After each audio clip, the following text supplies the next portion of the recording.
Hi everyone, welcome to my channel. My name is Twisile. I am a quality project manager working in Germany, Frankfurt. I'm here to help you awaken to opportunities in Germany and enable you to unleash your potential.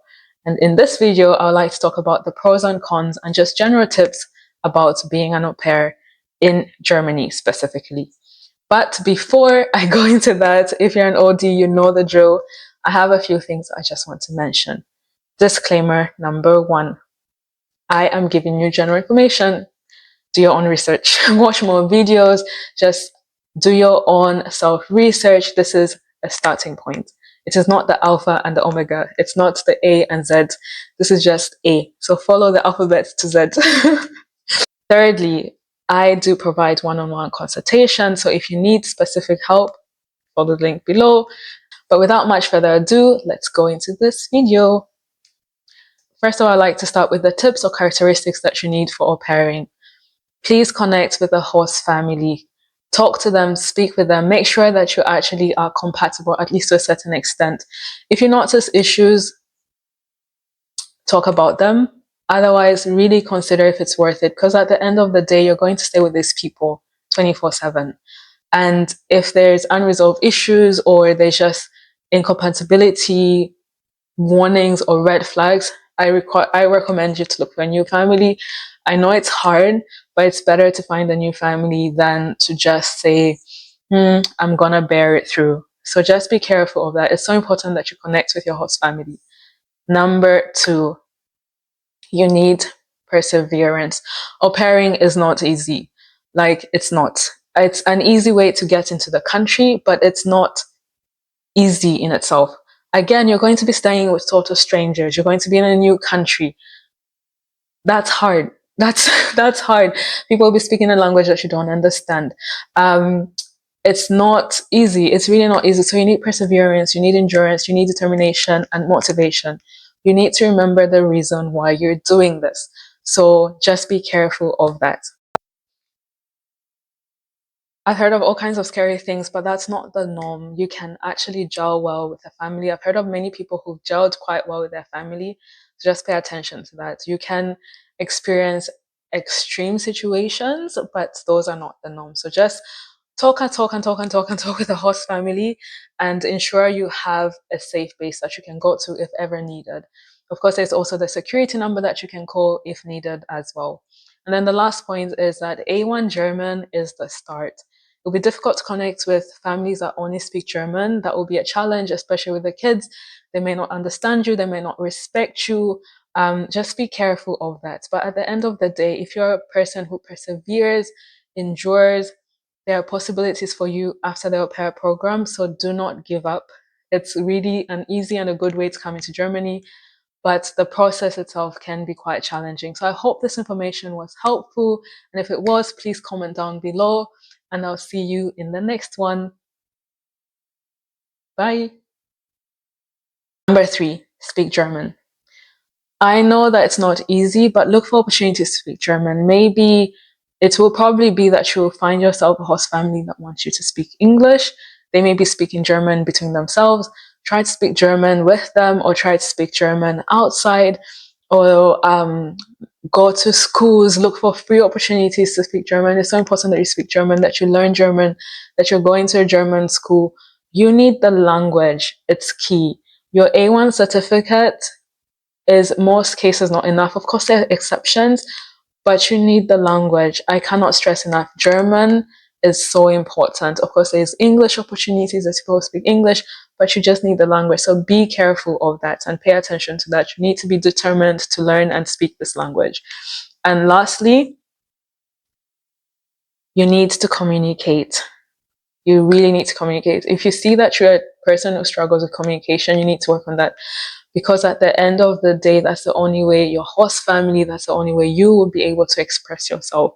You need to communicate your expectations. You need to communicate certain things that you're not happy with, certain foods that you're not able to eat, your allergies, your fears. You need to be able to communicate. So be careful of that. Pay attention to these things I've just mentioned. So let me go into the pros and cons. Let me start with the good stuff.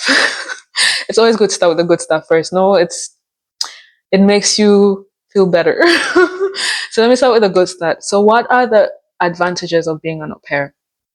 It's secure. What do I mean by that? You have accommodation and living costs paid for you. Your insurance is paid for you. You get pocket money. It's really secure in that way. You don't have to look for accommodation yourself.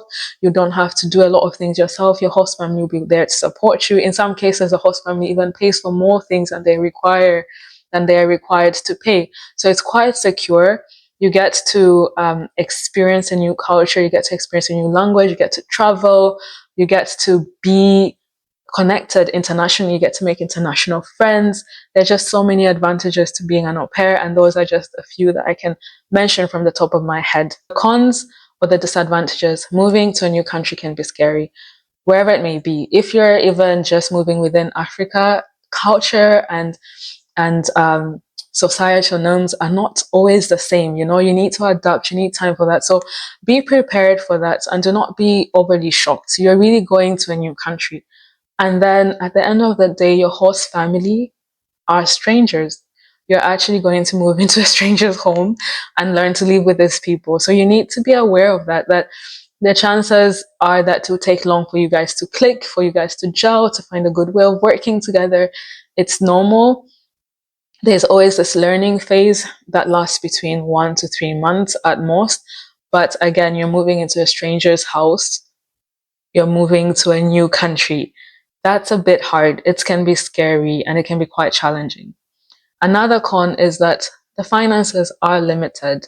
Of course, you get your accommodation paid for and all that stuff, but in some cases, some host families cannot pay for more than what is required.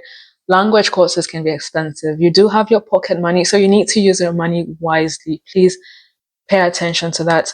Do not tell people back home, "Oh, I'll be making money in Europe." You'll come here and then you'll see that everything's expensive. 280 euros is just enough. And if you're in a big city, some language courses cost about 700, 800 euros.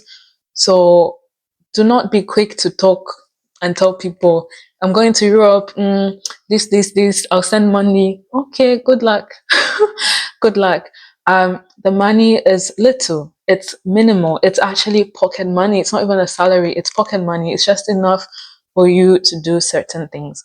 Another thing is bonding with the host family. Like I said, you're going to be staying with strangers. Bonding with the host family is not easy. It's not a given. Of course, you've been talking, you've been in contact, you maybe have video calls, you've had pictures sent, blah, blah, blah. You've talked to your children. But when you start living with people, it's not the same. So bonding is not given. I know that this actually creates the instability that you see in Germany. A lot of au pairs move and change families a lot. And that is the biggest advantage, because it's not easy to just click. It takes time. So just be careful of that and be aware of that. And again, sometimes families can be abusive. I've heard, of course, of very scary stories, to be honest, of au pairs not being paid and being mistreated, not having their own room, all kinds of scary things. That's not the norm. You can actually gel well with a family. I've heard of many people who've gelled quite well with their family. So just pay attention to that. You can experience extreme situations, but those are not the norm. So just talk and talk and talk and talk and talk with the host family, and ensure you have a safe base that you can go to if ever needed. Of course, there's also the security number that you can call if needed as well. And then the last point is that A1 German is the start. It'll be difficult to connect with families that only speak German. That will be a challenge, especially with the kids. They may not understand you. They may not respect you. Just be careful of that. But at the end of the day, if you're a person who perseveres, endures, there are possibilities for you after the au pair program. So do not give up. It's really an easy and a good way to come into Germany, but the process itself can be quite challenging. So I hope this information was helpful. And if it was, please comment down below, and I'll see you in the next one. Bye.